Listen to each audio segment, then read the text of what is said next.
메리 크리스마스입니다. 오늘은 성탄절이네요. 우리나라의 온누리에 평화와 정의가 살아있기를 바랍니다. 오늘 코믹 한국사 24회가 시작됩니다. 지난 시간에는 일현 대선사가 편찬한 삼국 유사에 대해서 그 내용도 설명을 드렸지만 일현 선사가 어떤 분이었는지 그에 대한 소개를 쭉 했습니다.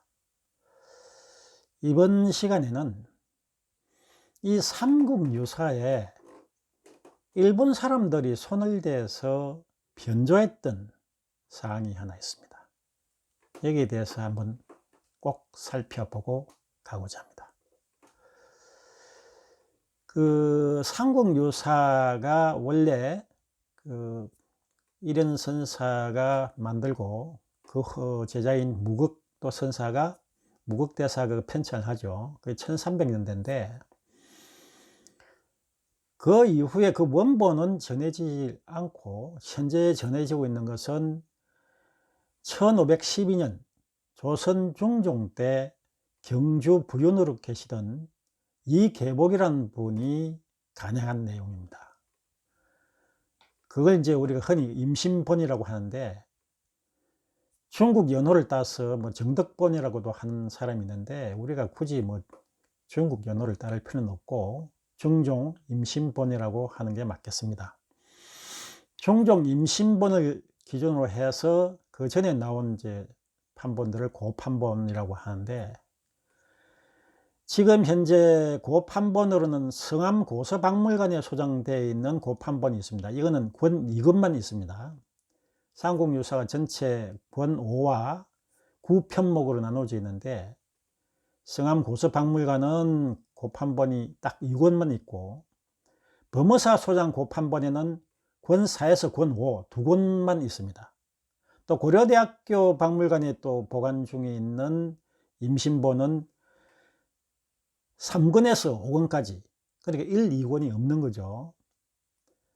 이 세 가지는 지금 현재 보물로 이제 정해져 있고요.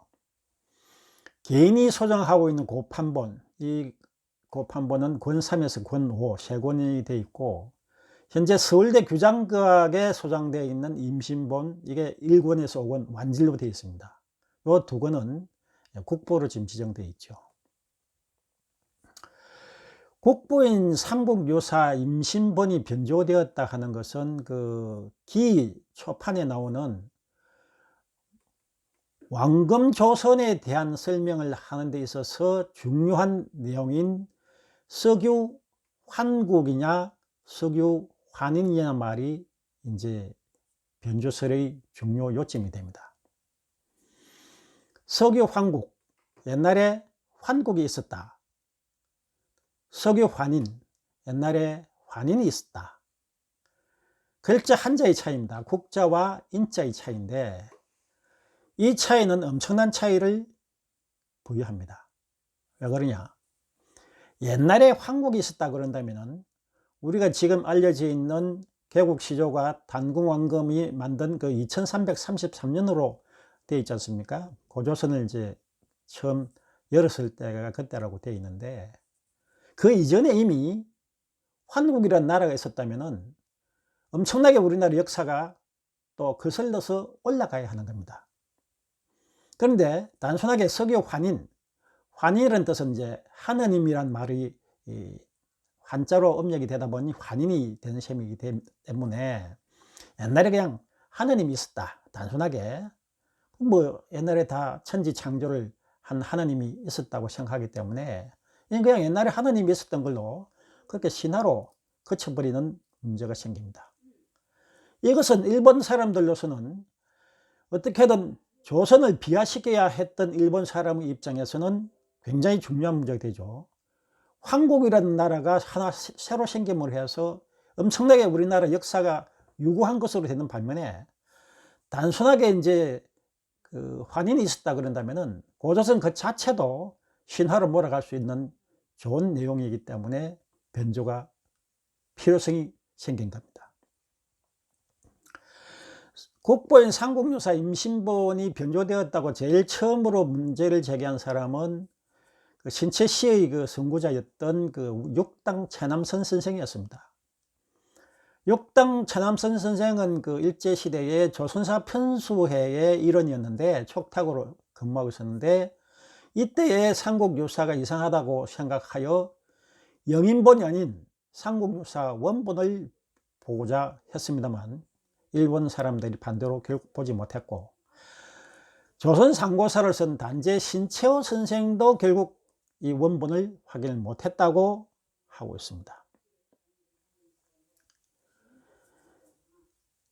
그런데 이제 일본 역사 왜곡 대책반장을 역임했던 외교부에 근무했던 성삼재 씨가 그 세월이 지나서 이제 자기가 고조선 사라진 역사란 책을 발간합니다. 그 내용에서 이제 일본 역사 왜곡 대책을 연구했던 내용들이 실려 있는데, 자문단을 구성하고 보니까 그때 이제 그 100세가 넘으셨던 역사학자 최태영 씨가 정언을 이제 해 주셨다는데, 역시 그분도 이 석유 환국을 석유 환인으로 변주한 게 맞다고 하고, 이미 조선 총독부가 그 임신본을 일본으로 가져갈 당시만 해도 벌써 이 석유 환인으로 변조되어 있는 것을 그분은 보았다고 합니다. 그런데도 불구하고 1921년도에 그 일본 교토대학의 영인본과 1932년에 간행한 한국 고정간행회가 이제 영인한 본은 지금 사진에서 보시다시피 그 덧칠한 자국이 선명히 보입니다. 누가 봐도 이것은 손을 댄 흔적이 비교되어져 보일 수 있습니다. 그런데 이 조사 과정에서 성삼재 씨가 우리나라 국립중앙도서관에서 1904년에 간행된 동경제국대학장판이라고 되어 있는 삼국유사에 거기에는 분명히 석유 환국이라고 명기되어 있는 것을 찾아냈습니다.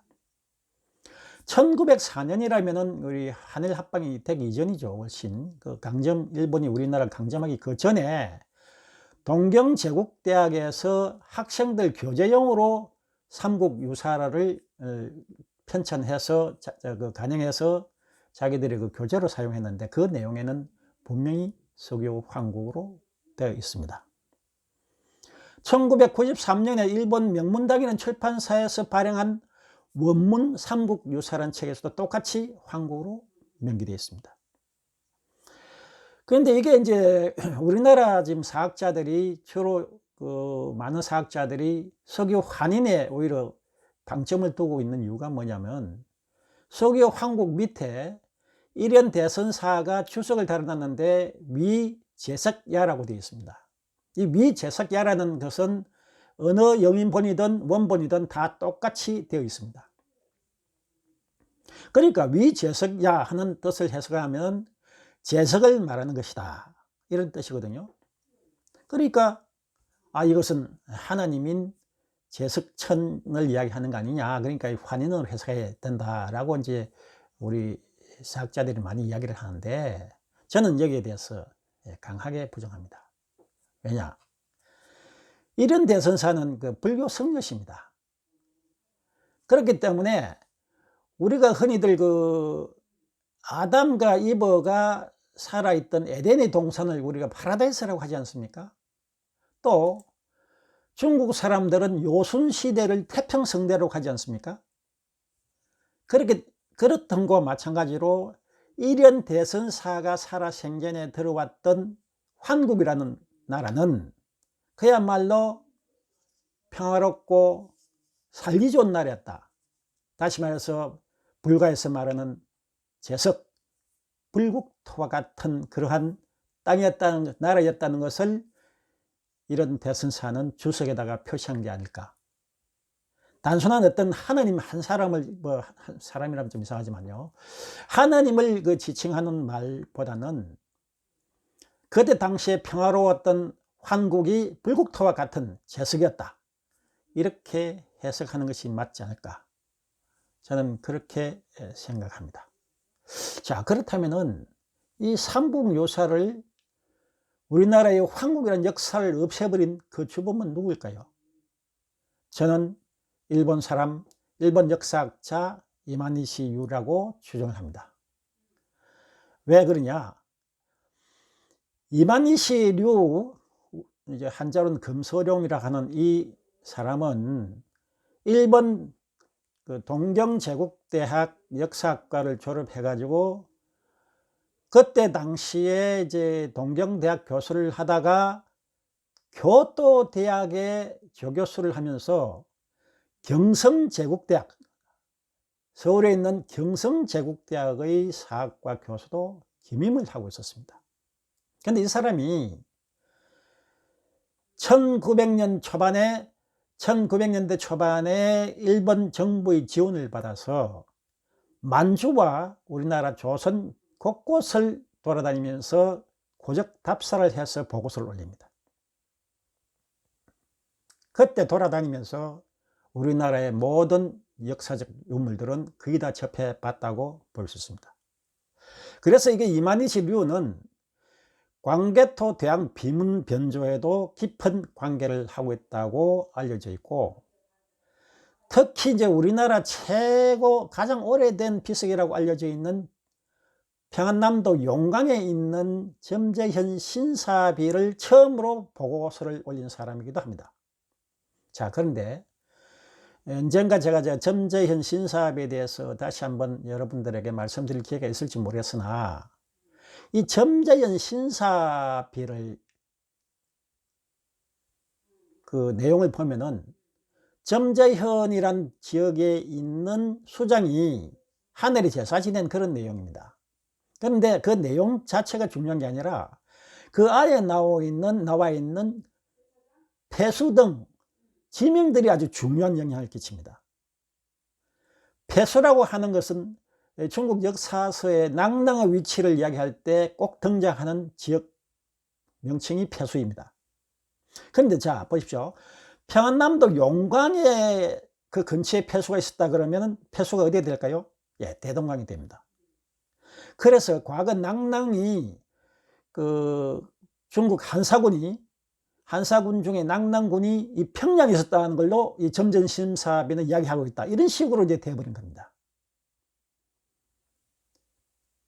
과연 그 점전심사비의 폐수와 낭낭군이 곁에 있었다는 그 폐수가 동일하다면 그렇게 되는 게 되겠죠. 그런데 여기에 의문을 가진 분들이 조사를 해봤더니